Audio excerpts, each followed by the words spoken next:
Subscribe कीजिए हमारे educational channel को और बेल आइकन दबाइए सबसे पहले वीडियो पाने के लिए।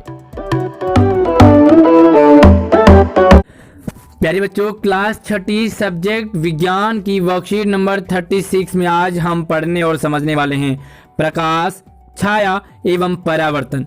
पूरी वीडियो ध्यान से जरूर देखिए, बहुत ही इंटरेस्टिंग आज की वीडियो है और ये पुनरावृत्ति भी है, यानी कि हम दोहरा भी रहे हैं। अगर आपने पहले ये वाला टॉपिक नहीं पढ़ा है तो आपने बहुत ध्यान से इस टॉपिक को पढ़ना है, समझना है, और अगर आपने पहले देख लिया तो आपने यहाँ पर पुनरावृत्ति करनी है। ठीक है, तो आगे बढ़ने से पहले, वर्कशीट शुरू करने से पहले वीडियो को लाइक करना है, अपने दोस्तों को भी क्लास ग्रुप में शेयर करें वीडियो को। तो चलिए हम शुरू करते हैं। पहला टॉपिक हमारे पास दीप्त पिंड। प्यारे बच्चों, दीप्त पिंड क्या होता है? ये एक ऐसा पिंड, एक ऐसी चीज जो दीप्त है, यानी कि जली हुई है, रोशनी वाली है ना। तो देखो, जो वस्तुएं सूर्य की तरह स्वयं का प्रकाश का उत्सर्जित करती हैं, अपने में ही रोशनी है और वो रोशनी बाहर फेंकती है, यानी कि दूसरों को देती है, उन्हें हम दीप्त पिंड कहते हैं। देखो एग्जांपल के लिए सूर्य में लाइट होती है ना, टॉर्च जलाओ लाइट जलती है। इसी तरह से मोमबत्ती, और आपके क्या हो सकता है, मोबाइल का टॉर्च, आप मोबाइल के टॉर्च से भी मतलब रोशनी होती है उसमें भी। तो ये सारी चीज़ें आपकी क्या हो गई, दीप्त पिंड। ठीक है, अब देखो यहाँ पर एक्सरसाइज है, तो एक्सरसाइज को अपने ध्यान से देखना है। पहला सवाल है, कॉपी उठाइए और पेन उठाइए, लिखना शुरू कर दीजिए कि निम्नलिखित पदार्थों में से दीप्त व अदीप्त पदार्थों को अलग अलग करके लिखना है। तो यहाँ पर देखो, मोमबत्ती, कुर्सी, सूर्य, बल्ब, कलम और किताब, ये 6 चीजें हैं। यहाँ पर आपने क्या करना है, इनमें से कौन से दीप्त हैं और कौन से अदीप्त हैं, किन में रोशनी है और किन में रोशनी नहीं है, उनको अलग अलग करके लिखना है। तो चलिए, आपने कॉपी का क्या करना है, 2 पार्ट कर देने हैं। ठीक है, 2 हिस्से कर दिए। अब पहले हिस्से में देखो, वो लिखोगे, यहाँ लिखोगे दीप्त पदार्थ, ठीक है, और दूसरे में लिखोगे अदीप्त पदार्थ। देखो, अदीप्त पदार्थ लिख दिए। अब दीप्त वाले में लिखोगे क्या आप, मोमबत्ती, क्या इसमें लाइट होती है? यस, तो यहाँ लिखोगे। कुर्सी में लाइट नहीं होती है? नहीं होती है, तो इसे अदीप्त में लिखोगे। सूर्य में लाइट होती है तो दीप्त में लिखोगे। बल्ब में लाइट होती है तो यहाँ पे बल्ब लिखोगे, यहाँ पे लिखोगे बल्ब।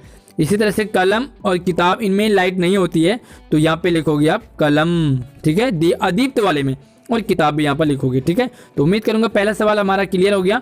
अब हम दूसरे सवाल की तरफ बढ़ते हैं और इससे पहले हम समझते हैं कि क्या यहाँ पर आपको बताना चाह रहे हैं दूसरे सवाल में। यहाँ पर हमने 3 चीजें समझनी है। पहली चीज है पारदर्शी पदार्थ, दूसरा है पारभासी पदार्थ, और तीसरा है अपारदर्शी पदार्थ। बहुत ही मजेदार है। देखो समझो, पारदर्शी यानी कि जिसके आर पार देखा जाए, पारभासी यानी कि जिसके आर पार तो देखा जाए लेकिन पूरा नहीं, आधा, और अपारदर्शी यानी कि जिनके आर पार देखा ही न जाए। अब देखो, यहाँ पर साइंस की लैंग्वेज में और पढ़ते हैं। पारदर्शी मतलब वह पदार्थ जो प्रकाश को अपने अंदर से जाने देते हैं, जैसे कि कांच और पानी और कांच। अब देखो, यहाँ पर एग्जांपल है, ये कोई पारदर्शी पदार्थ है, यहाँ से सूरज की रोशनी हो, चाहे मोबाइल का टॉर्च हमने जलाया, तो वो क्या करते हैं, सीधे रोशनी जो है इसके पार चली जाती है, चाहे वो सूरज की रोशनी हो चाहे मोबाइल का टॉर्च हो। ठीक है, तो ये हो गया हमारा पारदर्शी, यानी कि आर पार इनकी रोशनी ट्रांसपेरेंट है, जाती है।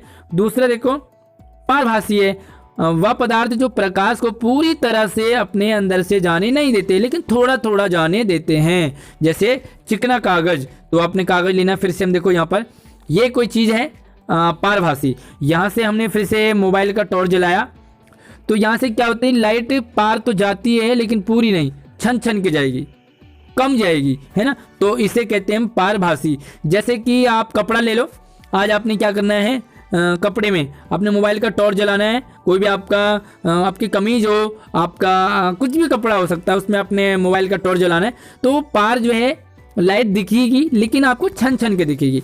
ठीक है, तो ये हमारा हो गया पारभासी। तीसरा है अपारदर्शी।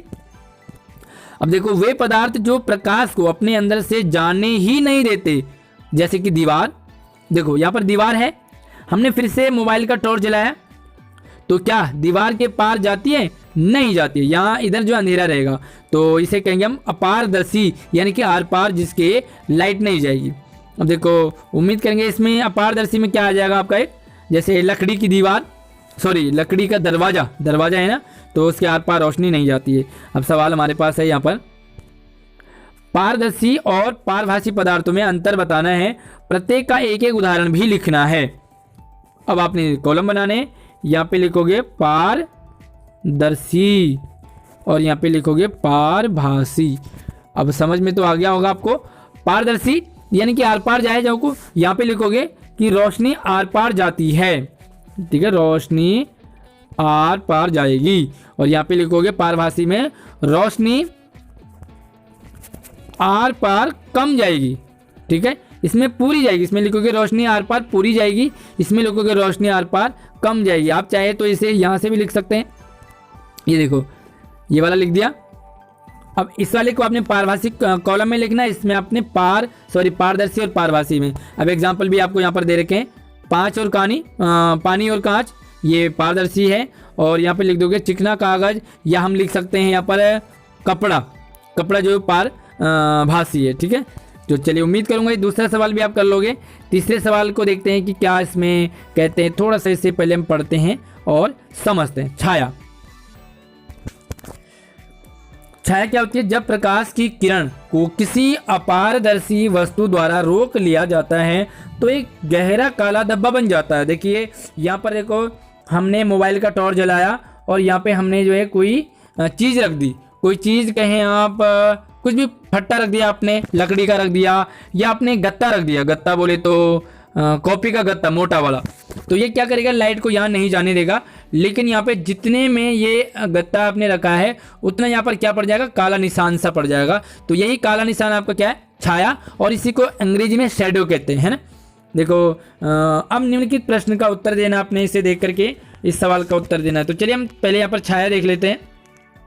ये देखिए, तो ये छाया है, ये लड़की खड़ी है यहाँ पर। अब आप क्या करेंगे, इस लड़की जैसे आपने यहाँ पर टॉर्च जलाया तो क्या करेंगे, ये उसकी छाया बन गई यहाँ पर, है ना। सेम उसी तरह से छाया बन जाती है, तो इसे हम, यही आपकी छाया है। और सवाल है, क्या आप अपनी छाया किसी अंधेरे कमरे में देख पाते हैं? बताइए, अंधेरा है कमरा, तो क्या आप अपनी छाया को, अपने शैडो को देख पाते हैं? नहीं देख पाते, है ना। तो यहाँ पे लिखोगे आप नहीं देख पाओगे। दूसरा, चाहे तो आप यहाँ पे लिख भी सकते हो, क्यों नहीं देख सकते, क्योंकि छाया के लिए रोशनी का होना बहुत ज़रूरी है। तो यहाँ पे लिख दोगे रोशनी नहीं होती इसीलिए। दूसरा लिखोगे, क्या आप छाया को देख पाते हैं जब कमरे में प्रकाश हो तो हो पर कोई अपारदर्शी पदार्थ नहीं हो? तो इसमें भी हम नहीं लिखेंगे, क्यों? क्योंकि देखो यहाँ से हमने मोबाइल का टॉर्च जलाया, प्रकाश है, लेकिन क्या है, कोई अपारदर्शी नहीं है। अब इसने कोई टकराया नहीं, प्रकाश जो है तो वो डायरेक्ट आगे चलता रहेगा प्रकाश। तो क्या होगा, यहाँ पर हम छाया को नहीं देख पाएंगे, क्योंकि छाया के लिए क्या चाहिए हमें, एक तो रोशनी भी चाहिए और दूसरा हमें कोई अपारदर्शी पदार्थ भी चाहिए। दोनों चीज़ चाहिए तभी छाया बनेगी।